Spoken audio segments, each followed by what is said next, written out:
Hello, and let me be one of the first to welcome you to this new year of 2019. I'm so excited to welcome you here to Mums at the Table. My name is Rachel, and I want to introduce you to my co-host, but I also like to call them friends. This is Mary Ellen. Hi, Rachel. How are you? I'm good, yeah. Looking pretty in red there. Thank you very much.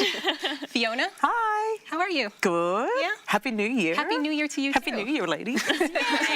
And Melody, of course. Hi. How are you feeling? Good. Yeah, I'm really excited about this episode because today we're going to be talking about how family life has changed your New Year's celebrations and your goals for 2019, as well as we're going to be talking with world-renowned photographer Ken Duncan. He's in the studio to talk to us about nature and faith. We'll be making some chocolate soft serve with G and Olive, and we're sitting down with our resident psychologist, Colette Smart. But first, ladies, I'd like to know, we talked a little bit about how your New Year's have changed, over the years, and maybe just life situations change and circumstances change. Has anything changed about the way you celebrate New Year's Eve? I used to love going out with my friends on New Year's Eve and just being at places where I probably shouldn't be right now. But now, since having the kids, it's all about family. So there's down south at Wollongong here in Australia, there's family fireworks. So we usually have a tradition of our family going down there with my siblings and their kids and celebrating New Year's down there. Does it happen all the way till midnight? Does it go all the way? Yeah, well, one of my children, Eden, she's a night owl, so she stays up till 12. Wow. Just for those fireworks. But there's a family-friendly one that happens at 9 o'clock, so we'll go to that one and then come home and put the kids to bed and do the You prefer to go stuff. out and do the whole family thing than just stay at home and watch them on TV? I actually just love to be getting out, to be honest. It's a getaway. So I'm like, yes, it's a getaway, we're there. Yeah. We're there. Yes. Yeah, mine's gradually gotten more and more boring, I think, because initially it was the whole going into the city, looking at the fireworks, jostling with all the crowds. Yeah. Then the crowds got too much, and so it's just maybe staying home or going out to somewhere quiet. And now it's like we're in bed before 11, I think. Really? It is crazy. You've been to town. You had a funny story that you needed to share with us. Yeah, our family, the first year we had Jax, he would have only been 4 months old, I think. We were like, no, we're going in, we're going to continue our lives the way we always did it. And it was, once we got there, we were like, this was not the best idea because I had the pram and we're in the middle of a huge crowd. If you can think about like the crowd Sydney. down there. Thousands, yeah. Someone's foot got caught on the wheel of the pram and started walking, and I could see my baby, my 4-month-old baby, being dragged away, and the mama bear inside of me came out, and I just started jumping at the guy, like, do not run away with my child, to the point of almost wanting to, like, if I had to defend him, and fight, I would have. Mama bear would have definitely come out. Definitely. And the guy turned around, he must have, I don't know if he was inebriated or whatever, but he turned around as though, oh, she's coming at me. And then another lady stood up for me and said, that's a mom, you leave her alone. So I kind of realized that wasn't the smartest decision, to like take my 4-month-old into that crowd. I could never go into town, into the city with all the kids, like the 4. You've got 4, yeah. It's just, people will go missing. I wouldn't be surprised if Eden finds herself in the club or something. So, it's definitely brave of you to do that. Yeah, I don't know if I think I've gotten less brave, as you were saying, Melody, over the years. You kind of have that naivete that first year, but then as time goes on, you start thinking that wasn't the best idea at all. Do you even stay up for midnight for the 12 o'clock? I used to. But Let's just leave it at that. Okay. One of the other things we always talk about with New Year's is not just New Year's Eve, but it's also resolutions. So as we know, New Year's resolutions are one of the most breakable promises that we make to ourselves. We say we're going to exercise more, we're going to eat better, we're going to spend more time with friends and family, and we actually start laughing at ourselves when we break those promises to ourselves. But I want to know if we can just agree to keep it keen in 2019 with our New Year's resolutions. I took that rhyming from you there, Fiona.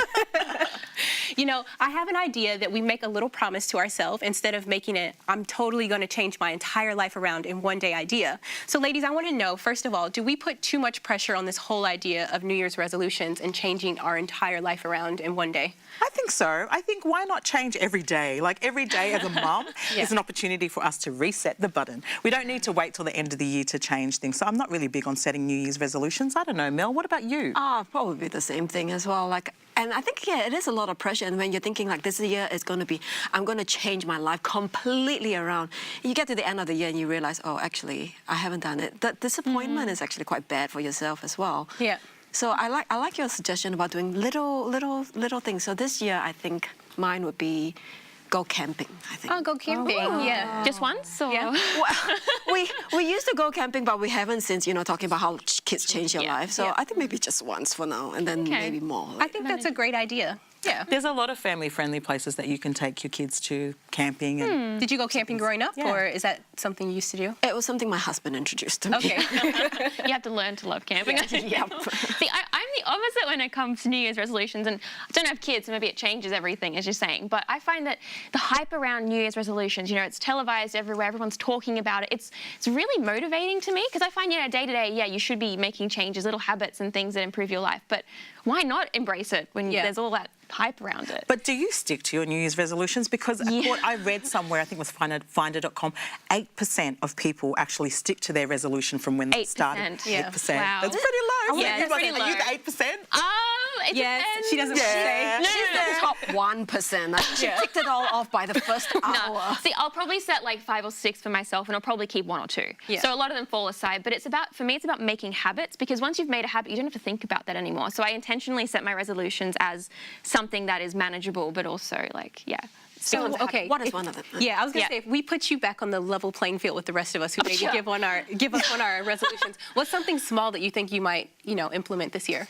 I think this year I really want to be more intentional about being kind and taking charge of my spiritual life and actually taking that seriously, because I think it's really easy, to go through life and God's with me, but not actually spend that time with him. And so like the beginning of last year, I was doing really well at doing daily devotions, but I really want to get back into that and make it.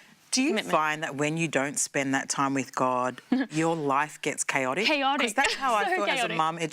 Everything becomes a bit untired. Yeah. So I resonate with that and would love to spend more time with God spiritually, and it helps mentally as well. Yeah. But I think also I'd love to drink some more water. I really need to drink more water. So I'm talking about the simple And things. that's simple. Yeah. And They it's say something you should manageable. drink a litre every 22 kilos, so girlfriend needs to drink about 5. Oh, get out of here. I think this idea also about incorporating, more spirituality in our relationship with God, even if we make it small, like taking that same idea and saying, even if I start by, 5 minutes in the morning, instead of making it this overly, huge thing Yes. that we then can't commit to. Yeah, habits can be created when they're actually doable. Yeah. That's the thing. So you start small and then you build a habit and it grows over Yeah. time. Yeah. And if people are looking for other things, there's simple things like turning your phone off, spending more time with your family. So, I think that the best advice for most things is to keep it simple. It's all about small incremental changes. And if you're looking for support this year, I want to invite you to join our Facebook group, Mums at the Table. Here you're going to find other mums who are also looking to keep it simple and to be encouraging. Now, speaking of change, if you're keen to keep it healthy but still very delicious in this new year, I want you to check out what Gia and Olive are whipping up in the kitchen. Can you tell everyone what we're making? We're making chocolate ice cream. Chocolate ice cream? Me too. I'm gonna taste it. Are you gonna taste it? Okay, so what do we put in this ice cream? Can you tell us? It's a soft serve, by the way, soft serve ice cream. There's some cinnamon there. Yeah, some dates. Okay, so we put some dates in it. This is such an easy recipe. This soft serve chocolate ice cream is a winner, and it's very healthy. So we've got coconut water. There's only really 4 ingredients. And what have we got here? Frozen bananas. Yeah, frozen bananas. We'll put those in there. Whoa. Are you helping me put them in? You don't want to touch them, do you? Oh. All right, frozen bananas. And some cinnamon. Cinnamon. It looks like cinnamon, doesn't it? But it's cocoa powder or cacao. Yep, cacao powder, yep. Some people like using raw. You can use like the raw cacao powder if you want to make it super healthy, like a superfood healthy. That's it. That's all that's in it. And then we're going to put it in here. And if you have to, you can add a little bit more coconut water if you want to make it like a smoothie and not like an ice cream. So let's hit it. Ready? You're going to turn it on. Go. Okay, let's go. Ice cream. Okay. So what did we do? Let's... When it gets really low, it gets so thick. And if Thick. it goes up, Yep. even... It becomes thinner. Mama, look at Yeah. this. Okay, so we're ready to go. This is our soft serve ice cream for the adults. I pour some in a little bowl for the adults, and for the kids, I pour some in little cone. So you guys can have it. Now, if you want to make it thicker, you just add more frozen bananas. If you want to make it thinner, you just add more of the coconut water, and you can add more chocolate if you want it more chocolatey. Tell us if it's yummy. Try it.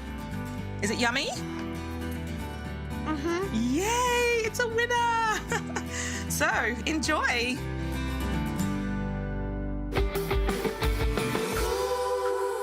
The new year always offers new possibilities, and that means for your health, for your marriage, for your family, and for your well-being. I want to invite you to get a free subscription to our Mums at the Table magazine to kickstart your new year. You'll feel like you've gotten a whole team of experts and girlfriends to support you, and this is one small promise you can definitely make and keep. Use the information on the screen to get your free monthly copy. Well, I know the holidays are more or less over, but there still might be a few last-minute party invites and catch-ups before life kicks back into gear. So how can you make sure to take care of your physical and mental health over the next few weeks? And especially, how can you make sure to take care of yourself with the post-holiday blues that often threaten to set in? Ladies, do you ever experience this kind of post-holiday blues, like all the excitement's over? Every time, and that's when you book the next flight, or you book the next holiday, or you book the next trip. That's what you do. That's how you get over the fact that you've come back from holiday. So basically you're living life holiday to holiday, not paycheck to paycheck. Well, it's just like right. literally. Yeah. How do we book another Christmas and New Year's, though? Well, Australia Day is coming up, so that's the true. next trip. That is true, yeah. Even if it's just a weekend or a day getaway, as a mum, I'm just, anything will do. Yeah. I'll take it all. Tick, tick. One of my colleagues did say that to me. He said, you need to always have something in your life that you're anticipating. Yes. Like, what's that next thing you're looking forward to? Yes. So I like that idea, having Yeah. that next thing you're looking forward to. It is a little bit of a struggle because, you know, during all these holiday times, you get together with your family and suddenly everyone leaves and suddenly your house just feels so empty. Yeah. But that can be a good thing as well, because you don't have to clean as much, and you don't have to host or cook and clean, and so, Yeah. I think that's a good thing. That's true. Bit of balance. And, the other thing, too, is a lot of times we're renewing those relationships, when people come over. So now we have somewhere to visit, like during the year, as we anticipate something new, we can book a trip to visit one of our relatives. Yeah. Very true. Do you ever experience that post-holiday blues? I do, and it makes me think, ideally I would love to be in a job or be doing something with my life where I never feel those blues because I just love it so much. And it just makes me think maybe we just work too hard. Maybe as humans we're just punishing ourselves for no reason, and we should really be thinking about, okay, am I happy? Maybe the holidays is really a time to reflect. Is it actually making me happy? Should I be going back to this workplace? Should I be, and like I think post-holiday blues is one thing. It's like, oh, okay, yeah, the family's gone and I have to go back and do work. But there's also another level to that where it's like, I don't want to be here. So yeah. So maybe it's this idea of like kind of being present and enjoying the moment that we're in, and instead of always looking towards this next holiday season. So And just accepting where we're at? not just accepting, but creating a life, creating a time in the present that we can really enjoy. Is there any way we can do that? Kind of make holidays every day, Ooh, that's a good question. Yeah. Maybe being kind to ourselves and just allowing ourselves to have a break.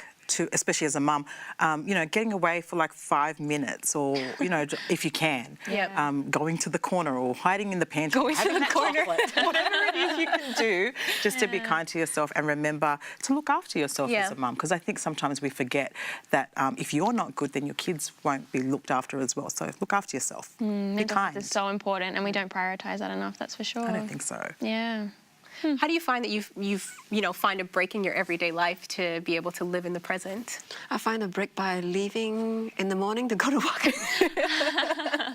I think it's just about taking the moment and finding the little things that you go, oh, success, or ticking something off your to-do list is actually kind of satisfying. That's so true. It's the little things, like you were saying earlier. I think it's definitely the little things. Prioritising and then saying to yourself, oh, I got to have breakfast, or I got to have my cup of coffee this morning. Tick. It doesn't have to be something huge like booking a next trip or whatever. Yeah. But also practicing gratitude. I think I do something where every morning when I wake up, I think of 3 things that I'm really grateful for, and it just puts your mind in that. In a better place, and you're not thinking, oh, I have to go to work. It's like, wow, I get to go to work today, or I get to do this today. So even reflecting back on 2018, we can see it's we should be grateful to God that we made it to 2019. So absolutely, just being really grateful that we're in this moment. Yeah. To all of you lovely mamas, grandmamas, aunties, and sister friends watching, I want to encourage you to really look after yourself this year. Let's make staying in shape physically, emotionally, spiritually, and mentally the top of our to-do list this year. And now we'll have Colette Smart, our resident psychologist, help us to understand how nature can help with our well-being. I'm Laura Bennett. Spend 10 minutes a day outside on a busy afternoon at work and you know instantly how good it feels to be outside and get amongst the trees. But what does the research say about spending time in nature? Joining us is psychologist and parenting expert Colette Smart. Hello. Hi, Laura. Now, what is the research saying about the benefits of being in nature? Well, there's an amazing researcher, Dr. Charles Spence. He comes out of Oxford University and he does a whole lot of research on nature and our senses. Essentially, he says that we're a generation that is growing up touch hungry. So because we're actually finding ourselves in more and more cave-like conditions, where we're spending a lot more time on our screens, and so we're depriving our senses of what they need. And when we deprive our senses, we're actually seeing a whole lot of issues happening with our well-being. So we're seeing problems with our cognitive senses, our cognitive abilities, our psychological senses and abilities. So many problems are coming out of the fact that we're just not engaging with nature. One of his parts of his research talks about the fact that our sense of touch and our sense of smell are very closely linked to our psychological well-being, more than sight and hearing. Now, if you think about it, our screens, what are the first two senses we use? Our sight and our hearing, and swiping doesn't count as touch. But he also says it's fascinating how much money we're spending on massaging and aromatherapy oils, which are not bad, but it's actually our way as a generation saying we need those, we need touch and we need smell. Yeah, it's making up for those things because we're so far removed from our external environments. So would you say then that screen time and screens are bad for us? So screens are not, they're not going away. So we need to find a way to balance our screen time with green time, really making sure that we are engaging our five senses at least once a day, every day. And sometimes it's just about being mindful, so noticing when we're using those five senses, paying attention to our senses and deliberately using those five senses. Yeah, and as you say, screens aren't going anywhere, so it's not like we can get rid of them entirely. But in terms of balancing our habits to get those five senses activated, how can we do that? I think try and do things that come quite naturally to you already. That's a really good start. So doing things even at home. So if you have little children at home, or if you're just having a day off, sit outside on the deck, get a bird feeder, watch the birds. Leave your phone, leave the newspaper, just engage, hear the sounds, spend some time having picnic lunches on the lawn, or if you're in the city and you work, find a park or find a park bench and notice the sounds, notice the smells, notice what you can feel, playing backyard sport, backyard cricket, croquet, whatever it is, doing things outside. Yeah, see if you can convince your co-workers to let you take your shoes off, I reckon. Yes, and then of course, if you can get outside of your home, go camping. There's nothing more wonderful than poking in a stick, poking in a campfire with marshmallows. A stick. Marshmallows, all that taste, touch, really engaging all the senses that you can, as often as you can, I think will bring us balance. Yeah, now I'm just thinking about marshmallows, Colette, thank you. Make your screen time match your green time, find some balance in there, I like that. And yes, go outside and have a little campfire when there's no fire restrictions, of course. And make sure you check out more segments just like this. Head to our Facebook page and also jump on our website as well. One very relaxing and enticing resolution we can make is to delve into the beauty of nature. And we can do this without leaving the comfort of our homes with our next guest. Joining us today is internationally recognized and award-winning photographer Ken Duncan. He has photographed some of the most striking locations around the world. And in 2009, he was honored to receive the Medal of the Order of Australia for his services to landscape photography, publishing, and the arts. And he is a pioneer of limited edition photographic art in Australia. I would love to welcome you here to Mums at the Table. We're honored to have you here today. Well, I'm honoured to be here. Yes. You know, one of the things I want to start with is just to really get to your why. Like, why photography, and why is this the way that you choose to communicate with the world? When I was young, I went to a photographic workshop, and schooling wasn't my thing. You know, I really couldn't understand what they were trying to teach me. But I saw a black and white picture that I'd taken in the morning develop in a developing tray, and I saw that and it was like an epiphany. I just thought, man, this is a way I can tell a story.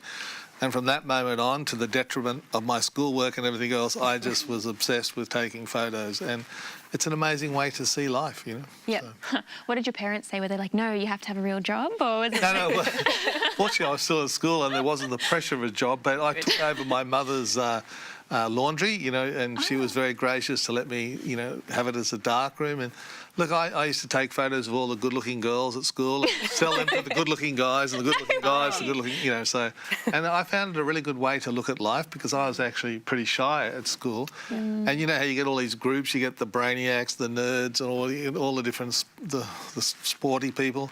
Well, as a photographer, you just got to jump over them all. You became and the connector. and you didn't have to get sort of hung up in one little group. Yep. And so you really got to see life much better. So I just love photography, yeah. So why landscape photography specifically?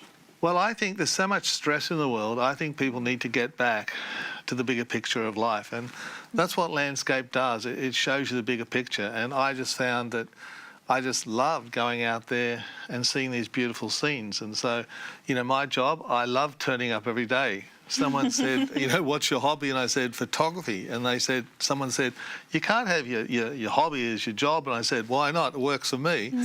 And so my job is to try and bring back beautiful pictures, the beauty of God's creation, to hopefully put on people's walls or in books to inspire them to, you know, whatever's happening in their life, there's something bigger. And, you know, especially if you've got kids and all that sort of stuff, sometimes you need a picture on the wall where rather than go in the corner... and some chocolate. Hey, don't forget the chocolate. Well, like, we can just put a beautiful picture there and you can fall into the picture. And I actually do that at exhibitions because sometimes you get people coming up and asking really weird questions and I'm sort of there in the body, but often I'll just go, I've got this beautiful seascape there, and I'll think, I'm actually there, talking to this person, but I'm there. Well, it's probably a cheaper alternative than booking the flight as well. Well, it's go into looking at the picture and taking God's beauty in, really, and appreciating what He's created for us as humans, because we forget, especially as city slickers. Sometimes we forget the beauty. So, well, one of the things capturing it. We've lost connection, you know. That's why I love hanging around with the Aboriginal friends out in the outback, because they're so much more connected to the land than us, and we get so caught up in our superannuation plans, our lives and busyness, that every now and then you just need to stop and just look and say, God, what is your bigger picture for my life? You know, because you can just get driven by life.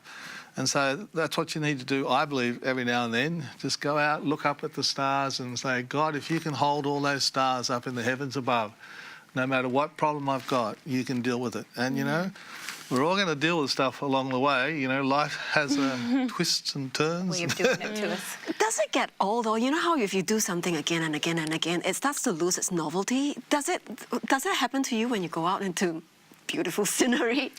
No, look, God's so big. He's much bigger than you can ever imagine. And just when you think you've sort of seen, you know, the best God can do, I just came back from shooting Northern Lights up in Norway. Oh, wow. And, you know, I was there with a mate. Oh, not jello at all. Well, I was there with a mate, Ray Martin, because he loves his photography too. And so all of a sudden we just had the most amazing display of Northern Lights. Wow. And they just went off. And then, like, after an hour, we thought, OK, that's amazing. And then I just put my camera down, and so did Ray, and we just said, how amazing is this? How amazing is God?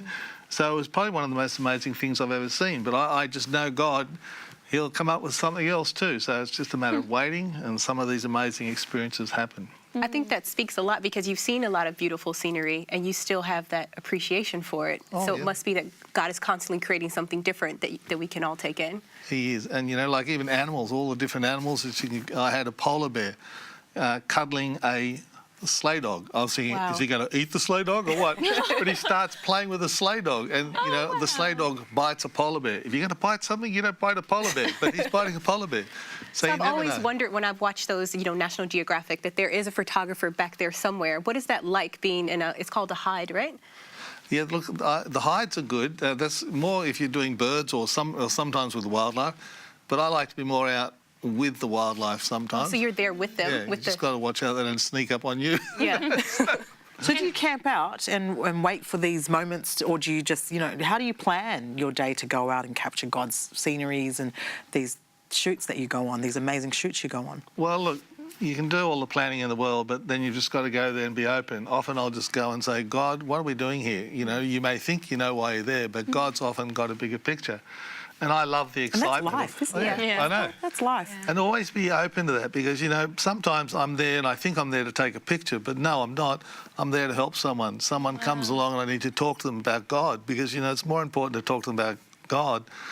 Or if God's laid something on your heart to help someone, that's more important. And then if you do that, then out of that, all of a sudden opportunities come that you never could have imagined. Wow. So be careful, you know, on your journey, that you're always ready, you know, to be willing to be used by God. Have you found that being so open about your Christian faith as a photographer, well, a world-renowned photographer, has been any challenge to you, or you've gotten any pushback from it? Look, all you got to do is, with people to say, be open. You know, to me, God is more than able to show who he is. And all I say to people, you know, if they don't believe, okay, I dare you to go out and speak to the universe and say, okay, God, if you're real, show me who you are, and then get ready. Because God can show you who he is in a real way. And that's what people need to see, a real way, not some religious, you know, someone trying to talk them into something. If you just open your heart, God will show you who he is. And so a lot of photographer friends of mine, they know I'm a Christian, and, you know, I love them, whatever they do. But they come out with me and they just see God, what he does with the light. Like after that Northern Lights thing, the guy who I went with, he said, Ken, you got to come on every one of my trips, because I've never seen a Northern Lights like that. Only you brought it with you. God sent it with you. I think he was more doing it for them, just to show how good God can be, you know, because God is more than willing to show you who he is if you'll just open your heart. I have to say, I'm a little bit starstruck to even have you here, because I've been seeing all your work in doctors' waiting rooms and people's houses for years and years. Like, your name is very big in Australia, and I'm just wondering, what do you think is the X factor that you have? Would you say it's God? Would you say it's staying ahead of the game and, you know, all the latest camera technologies that you kind of keep up to date with? What is it that makes you, like, so well known? I'm an average photographer with a great God. And seriously, it's so good. And he teaches me things. He says, Ken, do this. I'm always at the cutting edge because God gives me ideas, you know, and I'm always excited by technology because I want to tell the story better and better. Just to get rid of me, that maybe I can take people to these beautiful places and encourage them to get out there, you know, so. In a sentence or two, what advice would you give to novice photographers who want to start doing what you do? If you truly want to be creative, get to know the creator. That's step one. And then never... Amen. Yeah, I love it. And then never give up, you know, because, you know, people say they'd like to do what I do. And I've got an amazing wife who's, you know, always willing to put everything on the line when we have a crazy idea. Or, you know, she checks with God first. But, you know, you've got to have, if you have a partner, someone who's really with you so you can explore the adventure together. It's been such a pleasure and an honor to have you here with us today. We're all very inspired, and I hope you feel as inspired as I do to step boldly into this new year. It's full of promise, beauty, and friendship, and I have been honored that you've decided to start this new year off with us. If you've loved spending this time together and you're wondering how you can have more fun with the ladies, do not worry, because you can watch additional episodes on our YouTube account, or you can visit us at mumsathetable.com. We also have our Facebook page and our Instagram. Looking forward to seeing you in this new year. Thank you.